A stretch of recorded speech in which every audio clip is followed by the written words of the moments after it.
All right, welcome back to the channel. So Danny Garcia says Errol Spence Jr. was exposed, and that must be why he thinks he's going to win that fight. Let's talk about what Danny Garcia had to say in this video.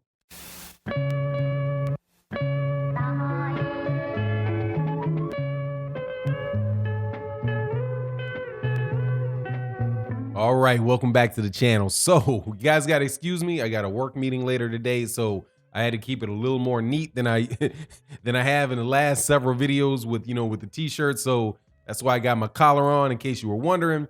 But welcome back to the channel. And Danny Garcia is out his mind, man. I'm telling you, dude, but not out his mind. He's got to say these things to himself. So Danny Garcia, as you know, is announced. I don't know if you know. Actually, let me not make an assumption. There is a fight that is supposed to be coming up between Errol Spence Jr., who is the WBC and the IBF welterweight champion, and Danny Garcia, who is a former 140-pound kingpin and the former 147-pound WBC champion. I do believe that this is Danny Garcia's third shot at the WBC title. He won it the first time. It might have been against Robert the Ghost Guerrero. Then he lost it against Keith Thurman. Then he got another shot at it against a vacant title against Shawn Porter, and he lost that. And now, after Shawn Porter loses to Errol Spence Jr., now Danny Garcia is the mandatory to fight Errol Spence Jr. for the WBC and the IBF belts. Danny Garcia must be considered a let me put it this way, if it was not for one fact, Danny Garcia would be a prohibitive underdog in this fight. And that issue is the fact that Errol Spence Jr. had a car accident. But I will not belabor that point because that's not the subject matter of this video. But there's another reason why Danny Garcia feels that he can beat Errol Spence Jr.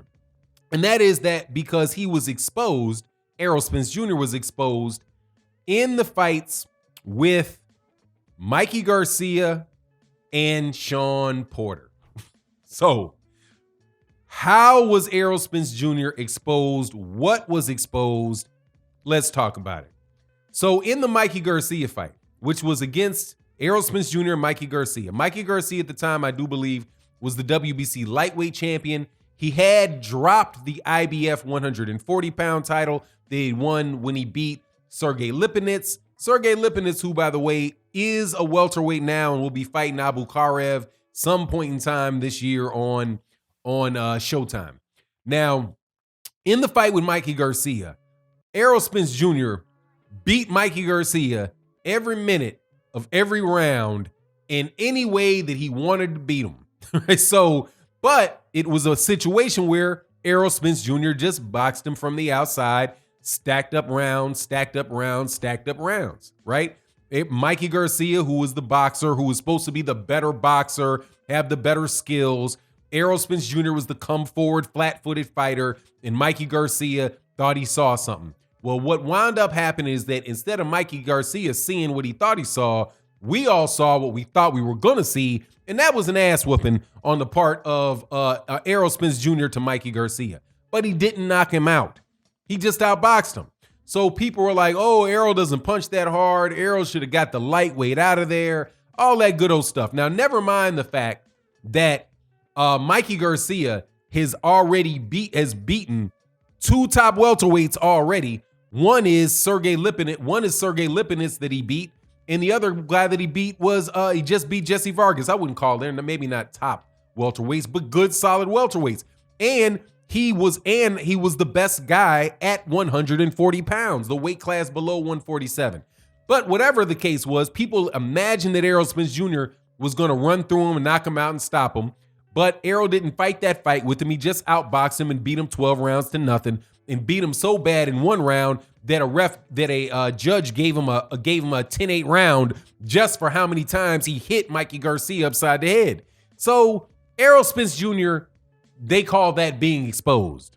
I think he exposed his boxing skills, but it is what it is. So he moves on to Shawn Porter, and Shawn Porter, who's a rough, rugged fighter, who can fight on the back foot, who is a very skilled fighter, but has a reputation for being somebody that is a dog that's going to get there and fight you. You got to deal with headbutts. You got to deal with elbows. You got to deal with holding and grappling and all that stuff, because Shawn Porter is probably physically the strongest welterweight that there is.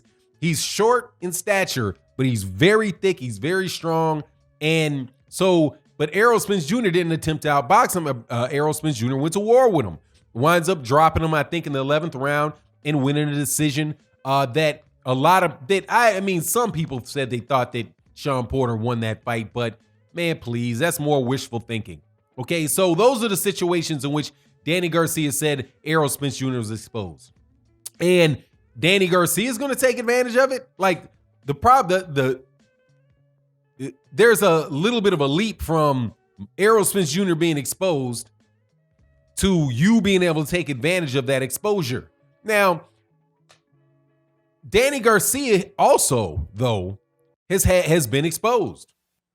And that's my opinion. That's why I think, like, as long as Errol Spence Jr.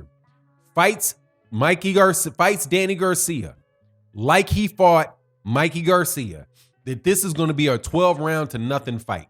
And Errol Spence Jr. is going to walk out of that ring just with both of his belts intact on to the next fight, which hopefully will be a fight between he and Terrence Crawford.